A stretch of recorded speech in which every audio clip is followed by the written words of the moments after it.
Nella notte di Siviglia di Europa League tra Betis e Milan finisce 1-1. Gattuso schiera un 3-5-2 guidato da Suso e Cutrone in avanti, con Borini e Laxalt sugli esterni e Calhanoglu mezzala. Sanabria e Joachim guidano il reparto offensivo di casa, dentro anche l'ex Violateo sulla destra. La squadra di Setien sfrutta tutta la tecnica della sua mediana per mettere in difficoltà i centrocampisti rossoneri, che fanno fatica contro il palleggio biancoverde. La rete dei padroni di casa arriva al 12° con una manovra avvolgente che porta Junior al cross basso. In aria il più reattivo è Lo Celso, che punisce Reina.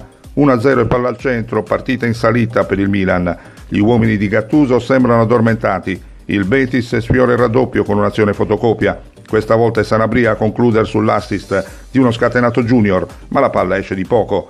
L'unico vero tiro verso la porta di Lopez da parte del Milan prima dell'intervallo con un colpo di testa impreciso di Cutrone. Nella ripresa gli andalusi cercano di abbassare i ritmi ed allargare la difesa rossonera, ma un Milan più convinto trova il pareggio al 61° con il solito Suso.